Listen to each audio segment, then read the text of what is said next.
नमस्कार. story.com च्या व्हिडिओमध्ये तुम्हा सर्वांचं स्वागत. आज गेले 2 दिवस झालं लोकसभेमध्ये भारतीय जनता पार्टीमध्ये आणि काँग्रेसमध्ये मोठी वडचढ ठरत आहे. राहुल गांधी आणि मल्लिकार्जुन खरगे असतील, प्रियंका गांधी असतील, मोठ्या प्रमाणात भारतीय जनता वर आणि RSS वर टीका करत आहेत.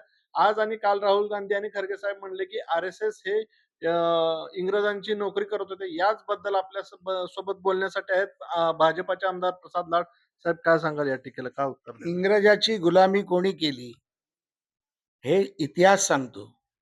नेहरूंपासून काँग्रेस पक्षाने लाचारी इंग्रजांची कशी पत्करली हे या देशाला माहिती आहे. त्यामुळे इतिहास लपवण्याचं काम जर कोणी केलं असेल तर ते नेहरू गांधी परिवाराने केलं. राहुल गांधींना जर कल्पना नसेल तर राष्ट्रीय स्वयंसेवक संघाला नेहरूंनी स्वतः एका युद्धाच्या आधी चर्चेसाठी बोलवलं आणि युद्धामध्ये त्यांचा सहभाग देखील करून घेतला होता.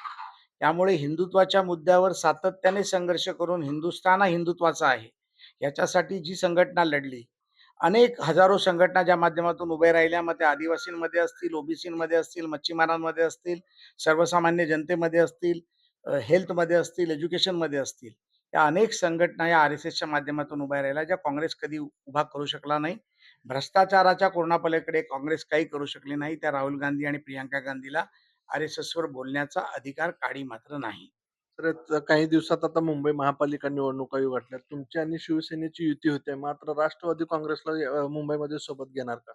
राष्ट्रवादी काँग्रेस पक्ष देखील आमच्या बरोबर आहे. आमचे सन्माननीय नेते आशिष शेलार साहेबांनी फार स्पष्ट भूमिका ठेवली आहे की ज्या ठिकाणी नवाब मलिकच्या नेतृत्वाखाली झाली तर आम्ही त्यांच्याबरोबर जाणार नाही.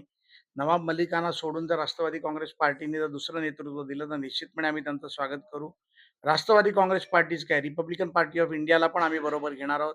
आठवले साहेबांचा जो गट आहे त्याला बरोबर घेणार आहोत आणि ही महायुती म्हणून निवडणूक लढू हे मी तुम्हाला आश्वासित करतो आणि महायुतीचा समन्वयक म्हणून आपल्याला आश्वासित. तर जागा वाटप कशा प्रकारे? 227 जागा. मागच्या वेळेस जे ठाकरे गटाचे 97 नगरसेवक होते त्यापैकी 65 तर एकनाथ शिंदे यांच्या सोबत आलेत. काँग्रेस सोबत संजय निरुपम. जागा वाटप आम्ही कशी करायची, कोणाबरोबर करायची, किती करायची हे तुमच्या चॅनलवरनं सांगण्याची गोष्ट नाही. त्या बाबतीतला निर्णय हा कोर कमिटीत होईल, सर्वोच्च नेते करतील. त्याच प्रकारे आणखीन काही व्हिडिओ बघत राहा. मी प्रकाश पाटील, story.com, नागपूर.